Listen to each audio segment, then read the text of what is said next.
बिस्मिल्लाहिर्रहमानिर्रहीम। अस्सलाम वालेकुम नाज़रीन, आप यूट्यूब चैनल देख रहे हैं। मैं इमरान खान हूं। हालांकि सबको पता था वो पिंजरे में बंद है, सबको पता था कि वो जंगले के अंदर उसको कैद किया हुआ है, सबको पता था कि वो बाहर नहीं निकल सकता इस जेल में से। यही हाल आज इमरान खान का है। उसको जेल में डाल के ना बड़े बड़े लोग बड़के मारते हैं, कोई इधर छलांग मारता है, कोई इधर छलांग मारता है, कोई उसके ऊपर कीचड़ उछालता है, कोई उसकी बीवी के ऊपर कीचड़ उछालता है, कोई उसकी बहन के बाल पकड़ के खींचता है, कोई उसे ओए तोए करता है, कोई उसे गाली देता है, कोई उसे ज़हनी मरीज कहता है, कोई उसे बदतमीजी करता है। तो ये सारे लोगों की औकात बिल्कुल वैसी है। और शेर बैठा हुआ इन्हें देख रहा है, वो अंदर से एक धाड़ मारता है और इनकी दौड़े लग जाती है। एक धाड़ मारता है अंदर से, वो इनकी दौड़े लग जाती हैं। फर्ज करें अगर वो शेर बाहर आ गया तो इनके साथ क्या होगा। ये चिड़ियाघर तो क्या लाहौर की बाउंड्री से बाहर निकल जाएंगे। मैं उसकी मिसाल दे रहा हूं। तो नादरीन, ये मैंने जो वाकया देखा, मुझे ये सिमिलैरिटी नजर आ रही है। इमरान खान को भी पिंजरे में बंद किए हुए एक शेर की तरह आप ले सकते हैं, जिसको बाहर खड़े हुए आवारा किस्म के लोग, जिनकी अपनी कोई औकात और हैसियत नहीं है और कोई उनके अंदर दिल गुर्दा नहीं है, वो उसको छेड़ रहे हैं। और जिस वक्त वो उठता है, जरा सा धाड़ता है, इनकी दौड़े लगती हैं। और अगर कहीं वो बाहर आ गया इस पिंजरे से, तो इन सबको पता है कि इनका मुस्तकबिल क्या होगा। और ये जो बाकी सियासी जमातें हैं ना, ये जो आज मजे ले रही हैं, ये कल को पछताएंगी। जिस तरह इमरान खान साहब अपनी जिंदगी में अपनी चंद गलतियों पर पछताते रहे ना, इस तरह ये लोग बहुत पछताएंगे, बल्कि इनको पछताने का मौका भी नहीं मिलेगा। वजह यह है कि इमरान खान साहब ने तो कैलकुलेटेड मिस्टेक्स की थी, इन्होंने तो तबाहियां ही फेर दी, इन्होंने तो सारी लिमिट्स ही क्रॉस कर दी और इस लेवल की लिमिट्स क्रॉस की हैं कि इनके पास कल को कोई जस्टिफिकेशन रहेगी भी नहीं। इमरान खान साहब की बहनों की मुलाकात का दिन है। पिछली मरतबा बहुत बड़ी तादाद में लोग गए थे मुलाकात करवाने के लिए, खासतौर पे पंजाब से बहुत बड़ी तादाद में लोग निकले थे। अब टाउट्स धमकियां लगा रहे हैं पहले से ही कि मुलाकात नहीं होनी इमरान खान की, हम करवाने ही नहीं देंगे मुलाकात। और ऑब्वियस है, जिस तरह का स्टेटमेंट इमरान खान साहब ने दिया, उसके बाद मुलाकात होना थोड़ा मुश्किल है। लेकिन पेशावर का जलसा बड़ा कामयाब हुआ। अब इमरान खान साहब सबसे पहले तो पेशावर के जलसे का जिक्र करेंगे और फिर वो जिक्र करेंगे आसिम मुनीर साहब को मिलने वाले इस्तिस्ना पे और दोबारा जो उनकी तैनाती है इस मामले के ऊपर भी। लिहाजा कोशिश शायद की जाए कि इमरान खान साहब की बहनों को ना मिलने दिया जाए। अब डिपेंड करता है कि कारकुन कितना दबाव बढ़ा सकते हैं या बना सकते हैं। ये फैसल वाडा ने और बाकी लोगों ने जो टाउट्स हैं, इन्होंने दावा किया कि बहुत दूर यहां जेल से रोक दिया जाएगा, नहीं जाने दिया जाएगा जेल की जानिब। और यह भी कहा गया कि इमरान खान साहब की बहनों को गिरफ्तार भी किया जा सकता है। और इमरान खान की बहनें कह रही हैं कि हम तो जरूर जाएंगे, किसी सूरत हम नहीं रुकने के, हम पहुंचेंगे। और नाज़रीन, एक और चीज, ये जो सुहेल अफरीदी का जलसा चल रहा था ना, पाकिस्तान तहरीक इंसाफ का या तहरीक तहफ़्फ़ुज़ आईन पाकिस्तान का, पेशावर में, सिर्फ एक ट्विटर अकाउंट के ऊपर, सिर्फ एक अकाउंट की बात कर रहा हूं, सिर्फ एक अकाउंट पे 80,000 लोग उसको देख रहे थे लाइव। एक अकाउंट पे 80,000 लोग उस जलसे को लाइव देख रहे थे। टिकटॉक पे अलग चल रहे थे, ट्विटर के ऊपर दीगर अकाउंट्स के ऊपर अलग चल रहे थे, फेसबुक के ऊपर लाइव अलग चल रहा था, यूट्यूब के ऊपर कई चैनल्स पे लाइव अलग चल रहा था। यानी अलग अलग प्लेटफॉर्म्स के ऊपर यह चल रहा था पाकिस्तान तहरीक इंसाफ का जलसा। सिर्फ एक प्लेटफॉर्म पे 80,000 लोग देख रहे थे। अभी अशर बाजवा साहब हैं या कुछ और दोस्त हैं, वो जब डाटा इकट्ठा करेंगे पता चलेगा कितने मिलियन लोग देख रहे थे, लेकिन 80,000 सिर्फ एक प्लेटफॉर्म पे। अब आप अंदाजा करें कि DGISPR की जब लाइव प्रेस कॉन्फ्रेंस चल रही थी, जब पाकिस्तान के सारे जर्नलिस्ट बुलाए गए थे, उसे चंद 100 लोग देख रहे थे, सिर्फ चंद 100 लोग। इतना बड़ा फर्क है। वो उन्होंने पूछा ना कि इमरान खान तुम्हारी हैसियत क्या है, तुम हो कौन। ये हैसियत है कि वो जेल में बैठा है और सिर्फ उसके नाम के ऊपर एक जलसा हो रहा है, और उसके नाम के ऊपर जलसा हो रहा है, उसका एक जूनियर लीडर वहां पे वजीर आला के तौर पे खड़ा है, और सिर्फ एक अकाउंट पे 80,000 लोग देख रहे हैं। और आपको सारे अकाउंटों पर मिलाकर 10,000 लोग नहीं देख पाए। सारे अकाउंटों पर मिलाकर चंद 100 चंद हजार लोग होंगे मैक्सिमम, सारे मिलाकर। तो आप कैसे पूछ सकते हैं उससे कि तुम्हारी हैसियत क्या है। वो रोजाना अपनी हैसियत साबित करता है। यानी जो एहतजाज हुआ उसको जिस किस्म का रंग दे दिया गया, बाद में जो कुछ किया गया, मिलिट्री एस्टेब्लिशमेंट इमरान खान को अपने मैदान में यानी ताकत के मैदान में ले गई थी, सियासत के मैदान से घसीटते हुए। और ताकत के मैदान में उनके पास मुसल्ला लोग हैं, उनके पास पूरा सिस्टम है। तो फिर 36,000 लोगों को गिरफ्तार किया गया। वो 2-3 दिन के अंदर ही 10,000 बंदा गिरफ्तार हो गया था। 36,000 लोग गिरफ्तार हो गए, 64,000 लोगों पे मुकदमे दर्ज हो गए और पता नहीं क्या कुछ किया इन्होंने, कहां से कहां धकेल दिया पाकिस्तानियों को। वो नफरत हमेशा रहेगी एस्टेब्लिशमेंट के साथ, ये उससे भाग नहीं सकेगी। ये जो इस मर्तबा हुआ, इमरान खान जेल में बैठकर मिलिट्री एस्टेब्लिशमेंट को वापस घसीट के अपने मैदान में ले आया। सियासत का मैदान इमरान खान है। इससे पहले जो मिलिट्री एस्टेब्लिशमेंट है वो ताकत के मैदान में इमरान खान साहब को ले गई थी। अब इमरान खान वापस घसीट के सियासत के मैदान में मिलिट्री एस्टेब्लिशमेंट को ले आया। ये उसका मैदान है। यहां पे डीजीआईएसपीआर ने बहुत बड़ी बड़ी गलतियां कर दी और इन गलतियों को अगर एक लाइन में बयान किया जाए तो वो ये है कि डीजीआईएसपीआर साहब ने अपनी फौज पे खुदकुश हमला कर दिया। पाकिस्तान तहरीक इंसाफ जिसकी कुछ हवा कम हुई थी, या पाकिस्तान तहरीक इंसाफ जो मोमेंटम नहीं बना पा रही थी, डीजी साहब ने कमाल मोमेंटम बनाया। हमने बड़े अरसे के बाद वो मनाजिर देखे जो पहले दिखाई नहीं दे रहे थे।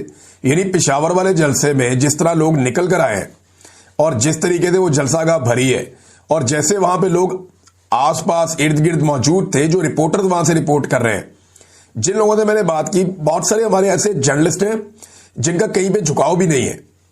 हमें तो मार मार के इन्होंने एक तरफ खड़ा कर दिया ना, लेकिन बहुत सारे हमारे जर्नलिस्ट हैं जिनका कोई झुकाव ही नहीं है।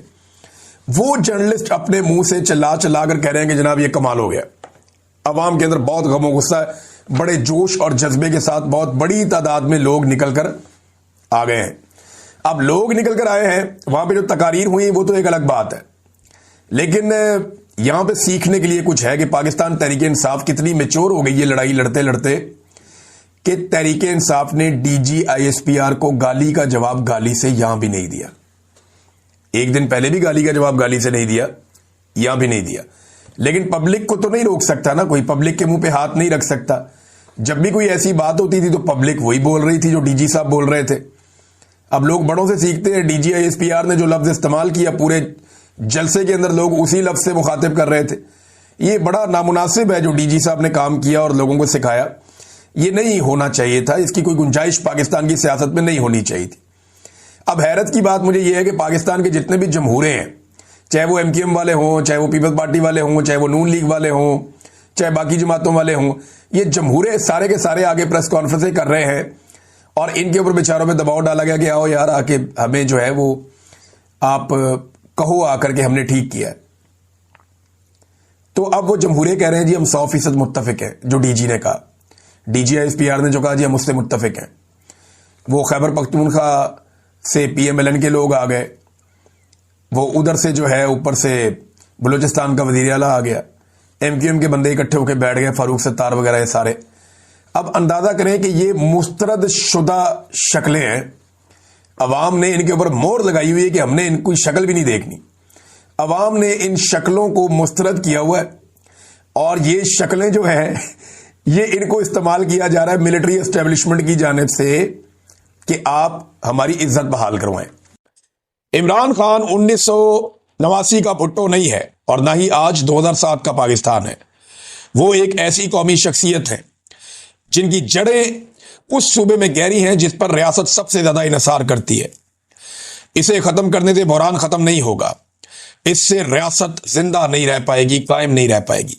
अपनी पूरी ताकत के बावजूद फौज इस जुए की मुतहम्मिल नहीं हो सकती और यही वजह है कि अफवाहों के बावजूद एस्टेब्लिशमेंट जानती है कि इमरान खान को हटाना किसी भी काबिल फहम फायदे से ज्यादा बहुत ज्यादा नुकसानदेह हो जाएगा।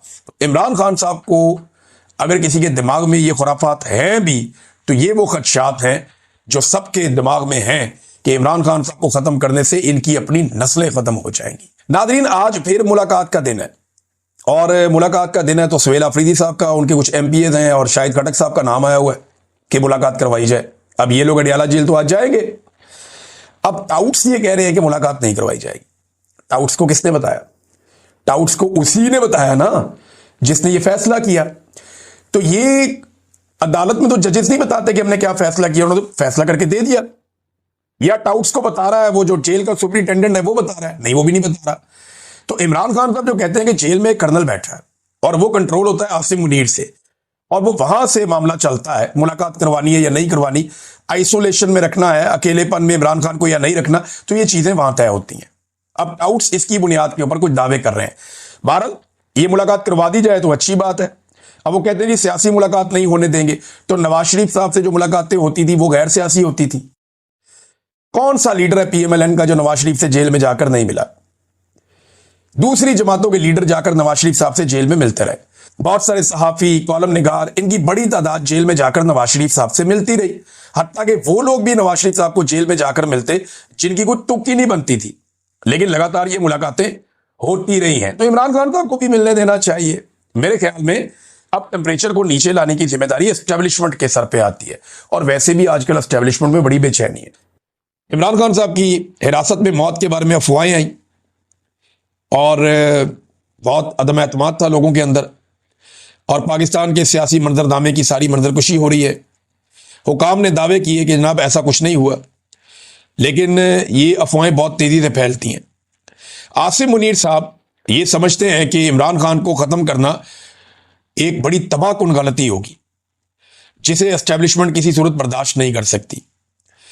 आसिम मुनीर ने अपने करियर में खुद अपने से पहले वाले जो डिक्टेटर्स थे, अपने पेशरो जो थे, उनकी जारहाना पॉलिसियों के नताइज देखे हैं। यानी 2006 में नवाब अकबर बुगटी का कत्ल हुआ और 2007 में लाल मस्जिद का ऑपरेशन हुआ, बेनजीर भुट्टो भी कत्ल हो गई। तो उन्होंने ये कहा जनाब कि एक और लीडर के कत्ल की मुतहम्मल नहीं हो सकता ये निज़ाम। नवाज शरीफ जब 2019 में बीमार हुए तो उनको फौरन इंग्लैंड भेजा गया। वो ये सोचते हैं कि पंजाब से अगर कोई रहनुमा ऐसे मारा गया तो रद्द-ए-अमल बहुत ज़्यादा भड़क जाएगा, और ये एक बुनियादी हकीकत है। फौज की ताकत, फौज की भर्ती और कानूनी हैसियत, पंजाब के सियासी जज्बात से इनका गहरा ताल्लुक है। तो फौज की भर्ती भी यहां से होती है, फौज का कैशमेंट एरिया भी यही है। जुल्फिकार भुट्टो की फांसी या बेनजीर भुट्टो का जो कत्ल हुआ था, उसमें तो एस्टेब्लिशमेंट कुछ ना कुछ करके बच गई। बहुत बड़े एहतजाज हुए, लेकिन कोई बहुत बड़ी बगावत नहीं हुई। लेकिन इमरान खान एक मुख्तलिफ हकीकत है।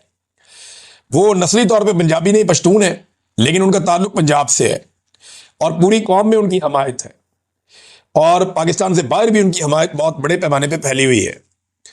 जब उनकी गिरफ्तारी हुई थी 2023 में, तो उसके बाद क्या हुआ था उसके बारे में फिर सारा कुछ लिखा हुआ, किस तरीके से क्या कुछ हो गया।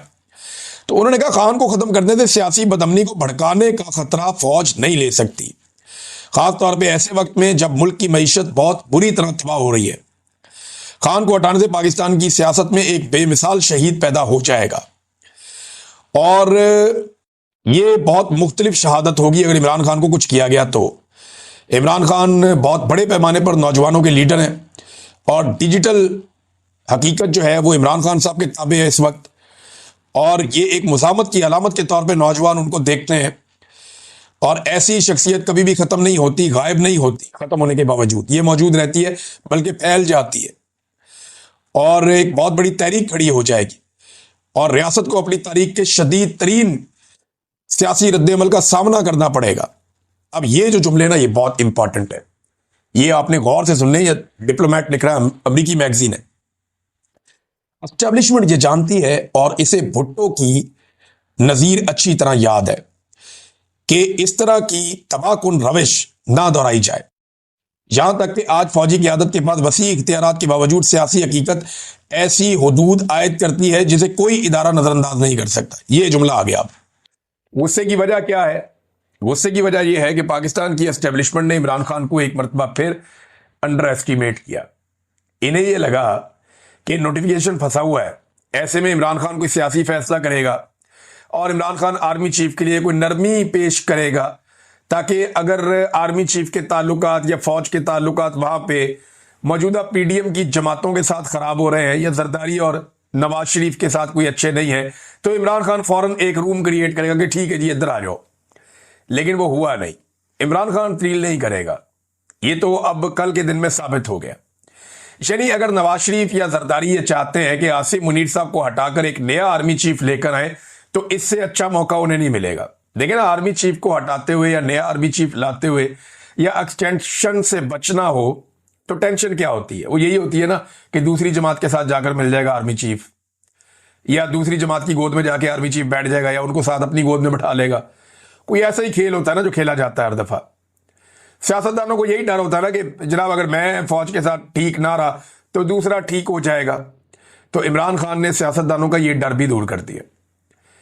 यानी अगर जरदारी और नवाज शरीफ चाहते हैं कि आर्मी चीफ चेंज करें तो इस वक्त वो खुल के कर सकते हैं। इस वक्त अगर उन्होंने आर्मी चीफ को एक्सटेंशन दी तो ये उनका अपना जाती फैसला होगा। इसमें किसी किस्म की मजबूरी या प्रेशर नहीं होगा।